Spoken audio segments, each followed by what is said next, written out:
Hey guys, welcome to another episode of Outstanding Achievement in the Field of Excellence.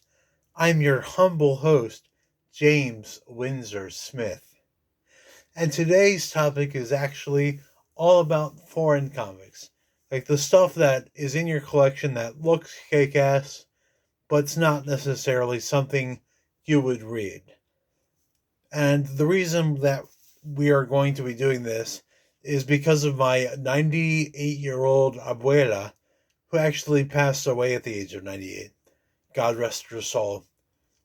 But years ago, in the early 90s, she introduced me to a magazine called Gente Menuda. Gente Menuda had just begun its run around this issue. I think this is issue 6 or 7, something like that. Now, this is not the issues that I had as a child. I actually started around issue 10. Now, let's take a look at what's inside here. The first thing we see is the classic Spanish comic Mortadela y Filimon. It is a classic funny story. It's got all the gags that a kid can appreciate, and I enjoyed it as an adult on a purely artistic level. I actually don't speak Spanish, so that side of the humor is actually lost on me. So we get 2 pages of Mortadela y Filimon, and then we have El Capitan Tueño, which I think is a Prince Valiant comic.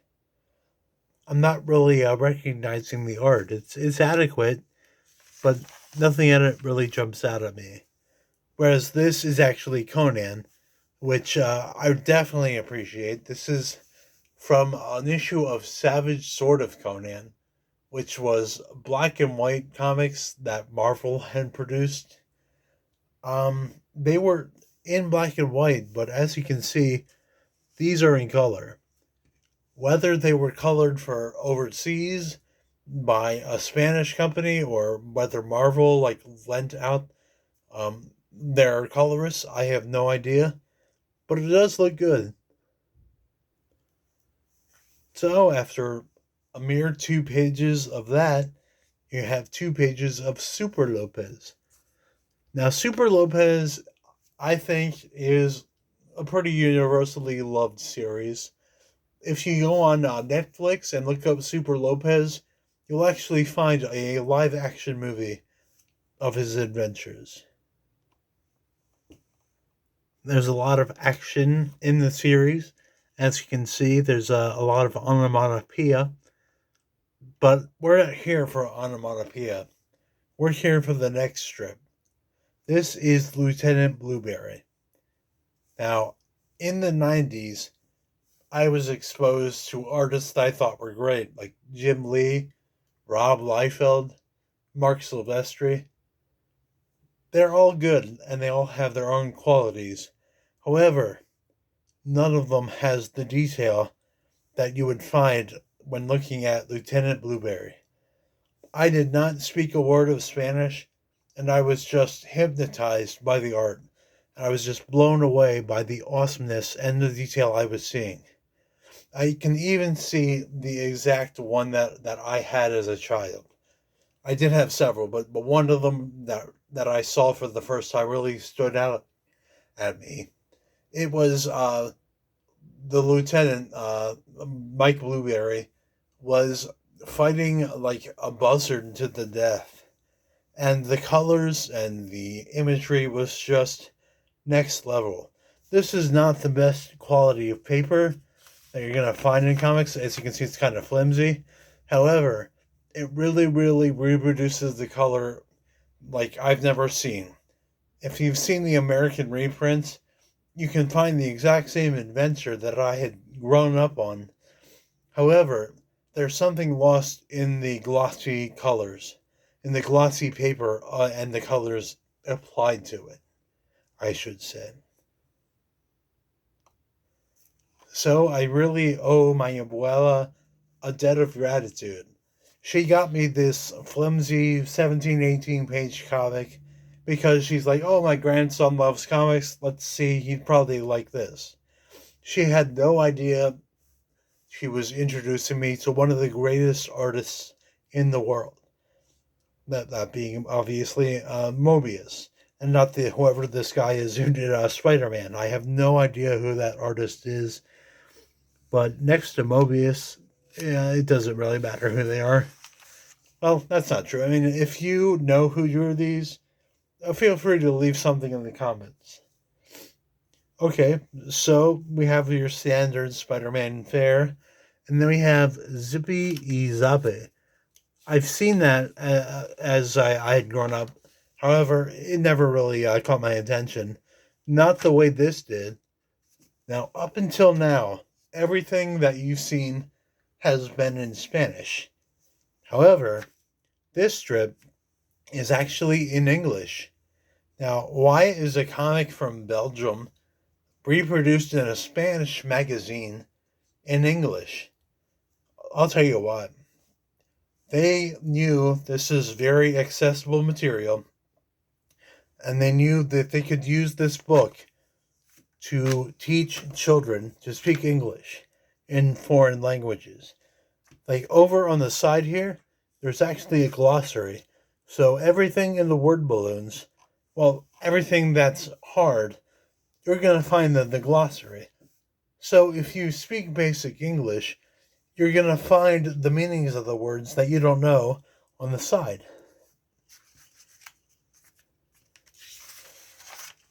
And over here we have the exact same thing. It's a rather wordy section here. I can only imagine how difficult that was for a child growing up to read. However, I'll bet you 9 times out of 10 they got through to the kids and they learned something. Okay, that is our first book. Now let's see what else we have. Okay, next we have F. Ibanez, seminal characters, Mortadella y Filemon. Let's take a look. We already have Superman, Spider-Man, and some other characters here. There's the Phantom on the cover. And I have no idea what they're saying, but it's probably funny. Oh, another Superman here. How they got away with that, I guess parody law. Who knows? Maybe it was just the international thing. Now, one thing I noticed is this probably reprinted probably in newspapers and strips, because if you see this line here, it's exactly the same on this page, and so forth. It just keeps going throughout the whole book like that. So I think that was probably on purpose, and it was done to space out the series. That's pretty cool. All right, next we have Brick Bradford. Now, I've got probably about 6 of these, but 2 will suffice for now. Here, let me open one of these up. Oh, here we go. The pages are a little yellowed. These are drawn by somebody named Paul Norris, and these are in Spanish. However, I believe the series was translated for whoever did these. I want to thank my cousin Susanna. She had also heard that I wanted comics, but this was many years after I had grown up, and I was still interested in comics. She found these at a flea market, and she thought, hey, let's hook up James. All right, next we actually have an English language book, but it's a collection of a Spanish artist. This is Goya. Now, this artist I also attribute to my grandmother. She had actually taken me in the mid '90s to a museum in Spain, El Museo del Prado, and she had actually introduced me to the great work of this wonderful artist. Like, I look at his work, and I think the composition is a bit lacking, but you're not going to find work as dark as this from such an early time. It was really unique and very expressive of the I believe it was the Spanish Civil War. I have no idea because I'm an American. I have no idea, but it's really dark. But it has a sense of humor at the same time. I just can't find it in this piece. All right. When I was at the museum, I actually bought these art prints. This is really cool stuff. I got that one, and I got the nude variety of it. Ooh la la! My cousin Susanna also got me Agent Provocateur. This is a Spanish magazine, but it's very underground. It's very hip. It's more hip than I'm used to. There's cool pictures. I have no idea what's being said, but everything in here is pretty awesome. I mean, look at that. I mean, what else can I really center on besides how cool that is?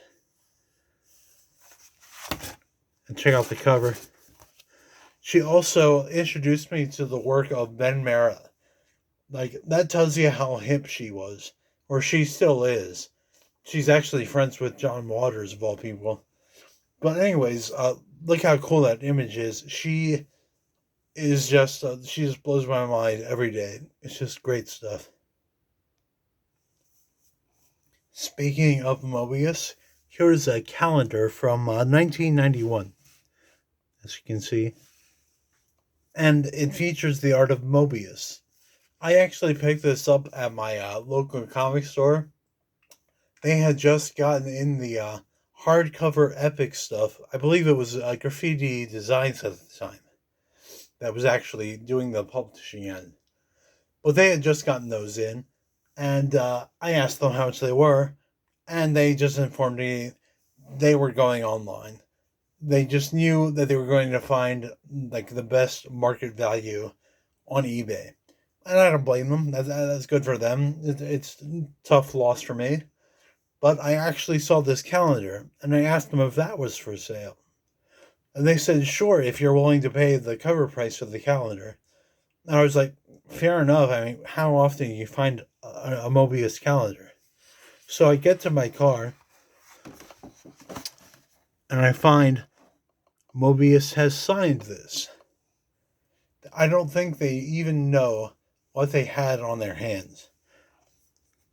So this is really, really cool to own his signature, which I do have some of his signed books, but it's really not the same. I mean, look at that. That's really cool.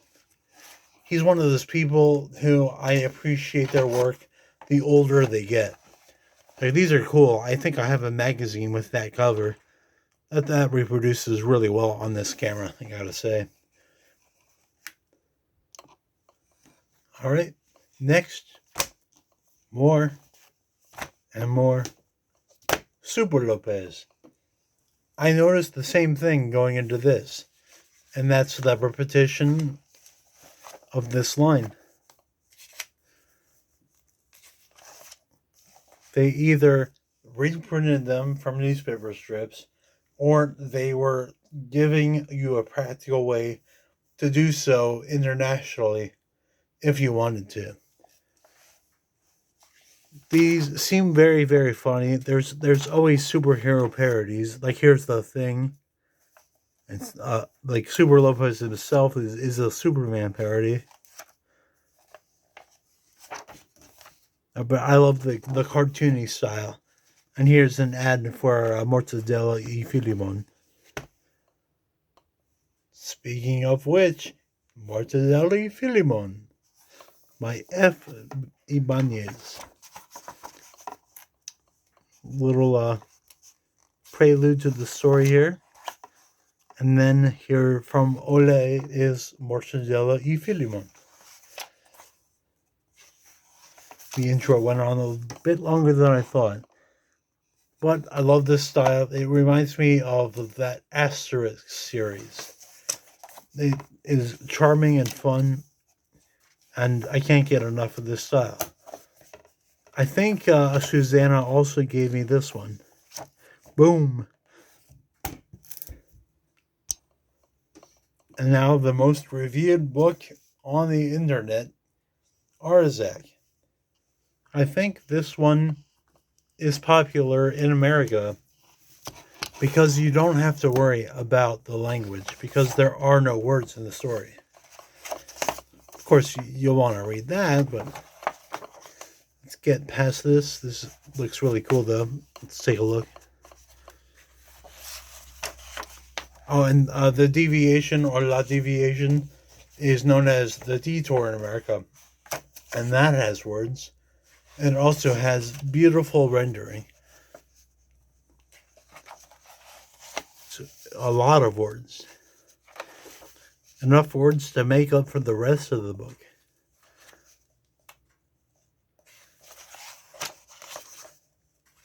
Oh, here we go.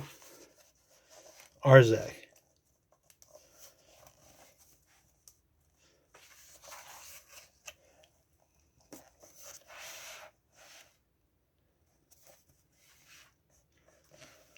Really, what can I say? This story is so simple and so beautiful. It's just Moebius at his best. I mean, look at the rib cage. There it goes to another story. It's also silent. I just love the way he colored these.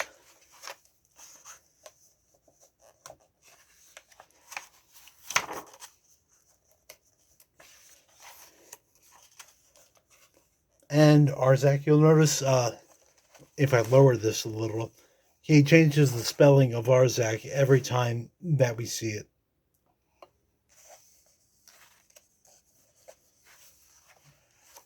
It's a little adventure of a mechanic.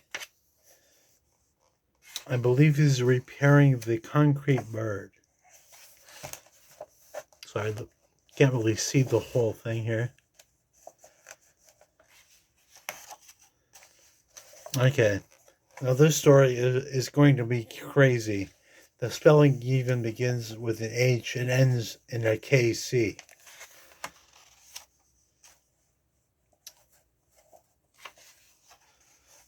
Look at that.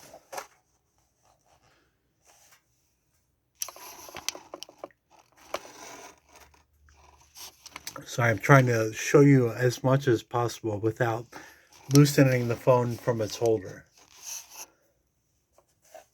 I think a lot of you are probably familiar with this. I always love the color job on this man's naked body.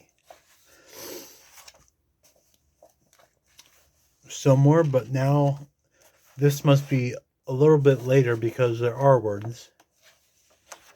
They're trying to fill in some of the gaps and build some of the legacy of Arzak.